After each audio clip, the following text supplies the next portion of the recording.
this is the Sunday of the Holy Fathers, I thought that it was appropriate very quickly to talk about the fact that what the Holy Fathers did at the First Ecumenical Council and the successive councils was to eliminate that which was heretical, meaning those things that were not the true teachings of what was passed down by the apostles. Now, I know that all you fans of Dan Brown's books, you feel that the church has created a great controversy and that we have created God in the form of Jesus Christ as a creation of the church, that he never said that he was God, he was only a great prophet, and that the church changed all of this around at the ecumenical councils, and we created God on our own. Now, that's a nice story, that's a nice myth, but it is absolutely untrue. Because as we heard in the gospel today, Jesus' own words out of his mouth is, as we are one. So he himself said it. But the early Christians had questions. Well, if he's God and man, is he more man? Is he God? What? So there was a lot of questions that all of you ask from time to time. So the Holy Father set out to have these councils to discuss what is the answer to the question. What should we call the Virgin Mary? Do we call her Theotokos? Well, she didn't give birth to God, so let's call her Christotokos. So this is Nestorianism. But the council decided no. She gave birth to fully God and fully man, ergo her name is properly Theotokos. Well, what about this Holy Trinity thing? I don't see it written anywhere. God never said that he was the part of the Holy Trinity. The Jews don't believe it. So why do we have this Holy Trinity thing? Let's see if we can explain that.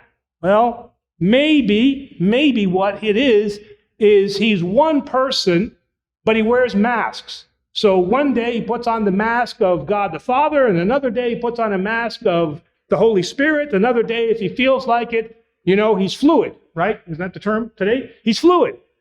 That's Sabellianism. There was a priest named Sabellius, and this is what he said. So this is the idea that we have, that he's really one God, but he's just persons are masks. Church declined that. Well, maybe Jesus became God. It's like Buddha. Maybe that's what happened. He was a good man, and God sent his Holy Spirit down and said, "This is my beloved Son. I hereby grant you divinity."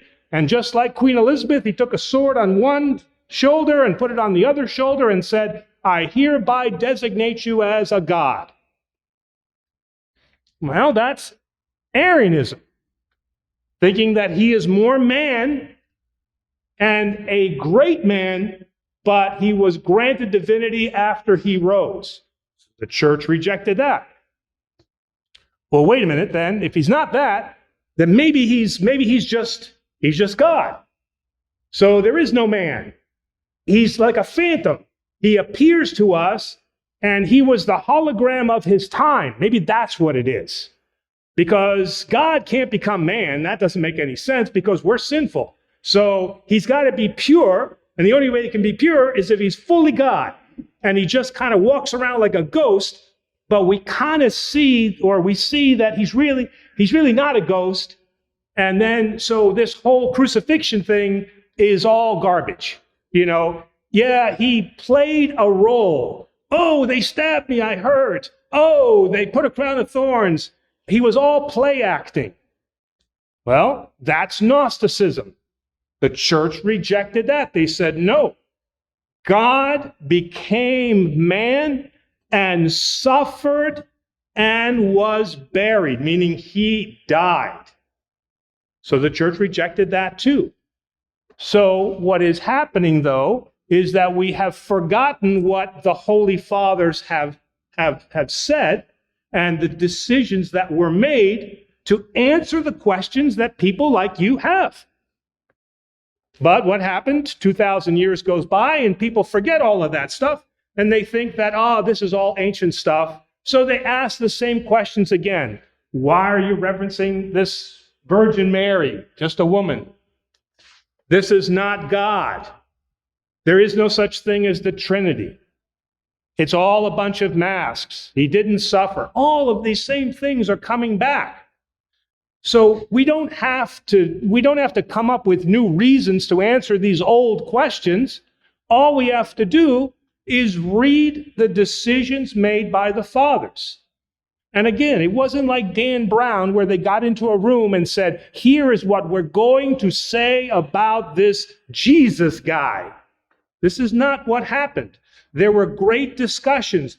350 bishops, 312 bishops got together and discussed this at great length with the priest Sabellius, with Nestorius, with Arius, with all of these priests who were finally declared heretical for their views. So there's nothing wrong in us asking these questions, but if we have already been given the answer, to ask the question again and to start all of this again is kind of a waste of time. Well, not kind of. It is a waste of time. So let us appreciate what the fathers of the church have done for us in helping us to answer to those who ask us questions like, who is that and who is this? We have these answers, and it just takes a little bit of time and study from us.